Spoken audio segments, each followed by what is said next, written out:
Alright, situation. 98, my daughter's born.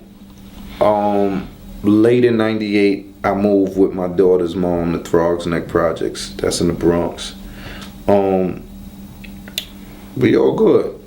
Her brother was actually doing some time on Rikers Island, C-76, like some short time. When he came home, he was staying with us. We never were enemies. We never were cool. We was alright. Like we bared with each other because we both had to be in a situation. I feel like, you know, it's two sides to every story. My story is I feel like I went out my way to you know, to make his stay convenient, to make it stay more comfortable. I knew it probably was awkward to be living in your mom's house with your little sister and her man, you know what I mean? But when he came home, like, I went out my way, like, I was doing my little thing with the coke, gave him some coke, yo, what you want for this? Do you, get on your feet. Whenever I come home, both ways, like, if he come home, have some weed, I come home, have some weed, here, roll up, here. You know, we tried to keep it friendly. I don't know what was said, like, when I left, like, if he was like, whatever, or how he felt about me when I left, but as much as we tried to keep it friendly, it wasn't, we weren't really friends. Like, we were dealing with each other, but we weren't enemies neither. So we got into a few minor disputes, nothing major throughout the month, so it might have been a year or so that I was staying there. But soon after, me and my daughter's mom, we fell out, and I ended up leaving. I moved to Harlem. I'm living in Harlem now. Let's fast forward to the night, we get into the altercation. My daughter's mom calls me the night at hand, and she's crying. I don't know exactly what happened with him and her, but they got into it over something. Me and him ended up getting on the phone, dialoguing. It got crazy on the phone. You know, he's yelling, I'm yelling. I asked him it led to me asking about some money he had owed me for me giving him coke.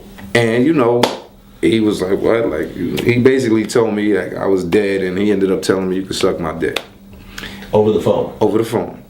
And I was like, word, all right. I went up there. I get to Throgs Neck.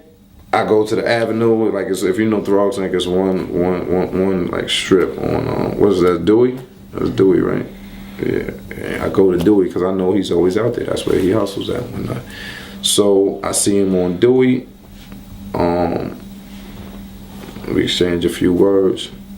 You know, he's talking some gangster shit. I'm talking some gangster shit. Did he threaten you at that point? It happened so fast. I don't know that he threatened me. You know, he turned around and just was talking shit. Like, when I ran up on him, he was like, what? Like, well, yeah, you know. I backed out and clapped him. I remember running, leaving the scene. I remember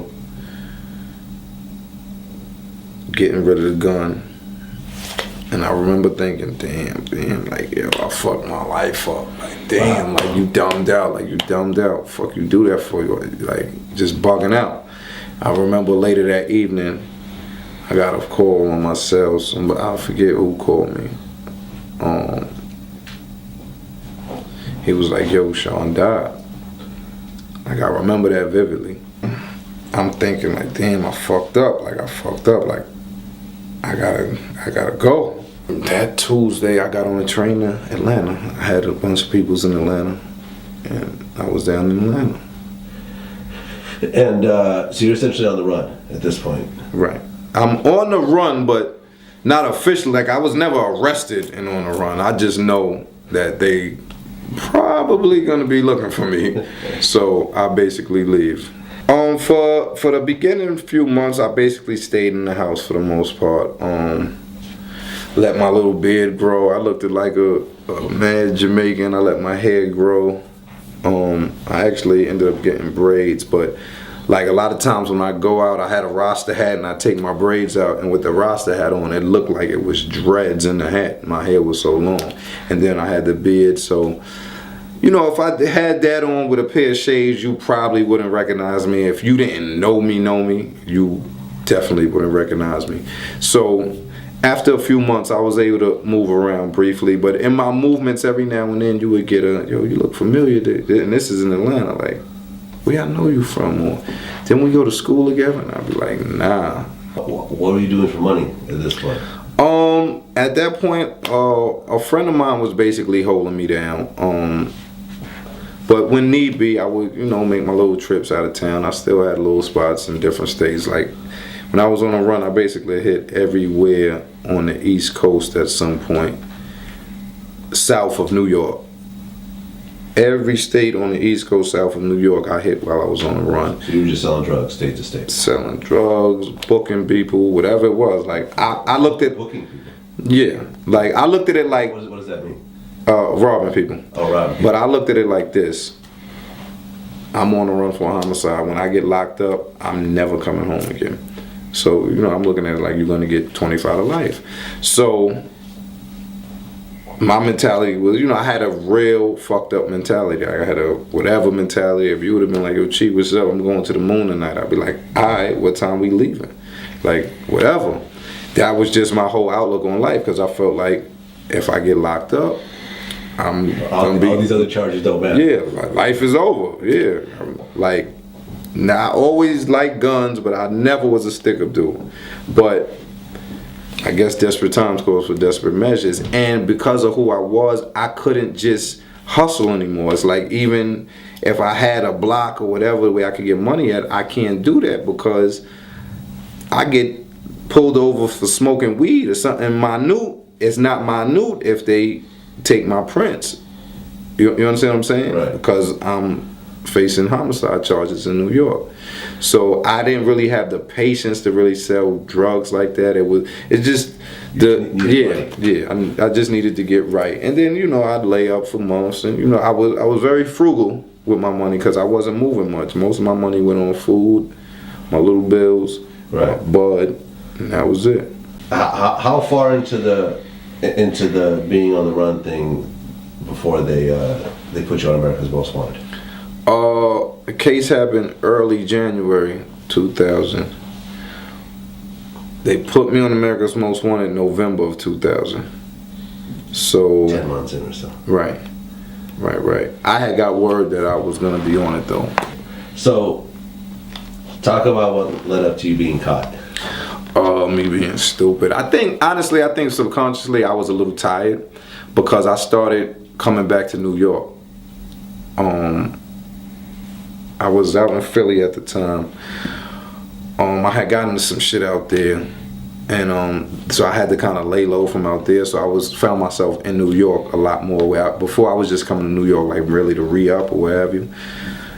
So now I'm just spending a little more time in New York, probably too much time in New York. And in February of 2001, America's Most Wanted aired me again on this show. I believe it was March 4th or 5th. I was in Parkchester. I used to stay. I had a few places I stayed when I came to New York, but I had a homie in Parkchester who I used to chill with often. And I happened to be at his crib that night, and about 5 in the morning, they was banging on the door, and we was too high to jump. How long were you locked up before they finally worked out your sentence? Got locked up. Like I said, I did about 4 or 6 months in the Tombs, about 30 months on Rikers Island. I ended up copping out to 14 years. But I just want to say this too. I want to send my condolences to Sean's family, to the whole Raymond family, firstly to his son, and because his son, I knew his son good. I watch his son. I babysit his son. To his son's mother rather. Because of me, her son don't have a father.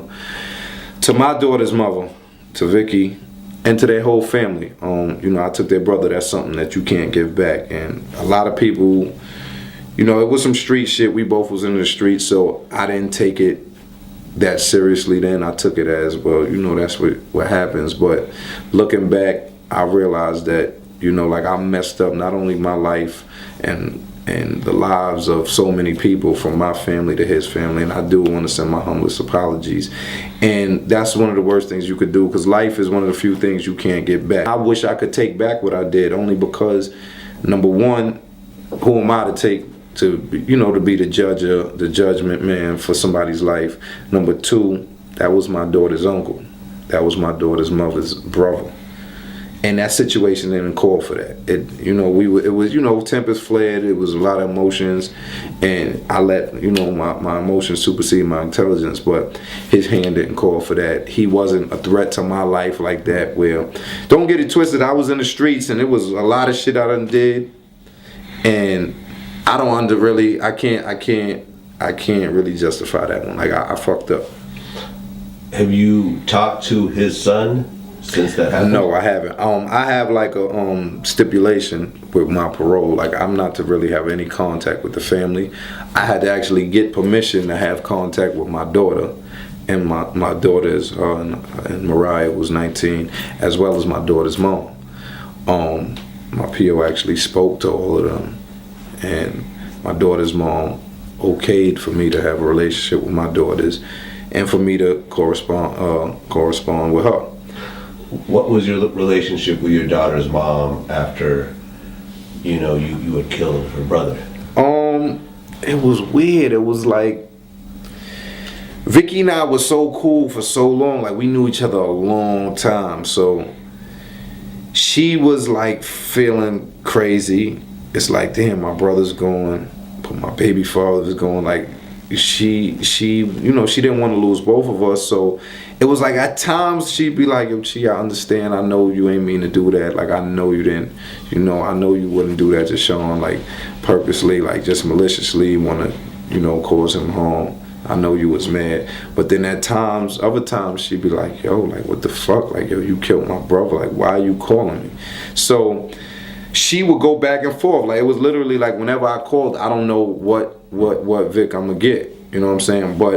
And it was frustrating for me, but looking back now, it's like, I gotta understand it, because she probably was torn between the both of us at the same time. I have a nice relationship with my daughter, and she probably wants that, but what about her family? Her family probably feel like, why are you even letting him see his daughter?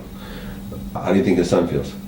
The son, like, that's a rough one, because little Sean was so young at the time. I don't know. How old was he? I think he was about maybe 12 or 13. But we would hang out, like, I would have him and my little cousins. Like, we would go on our little expeditions. He wasn't a baby, though. He was not a baby, but he was old enough to know what it was, but I don't think old enough to truly understand. So, I mean, if I had to guess, I'd say, sure, he hates me. I killed his father. I don't know. Do you ever think you'll talk to him at some point?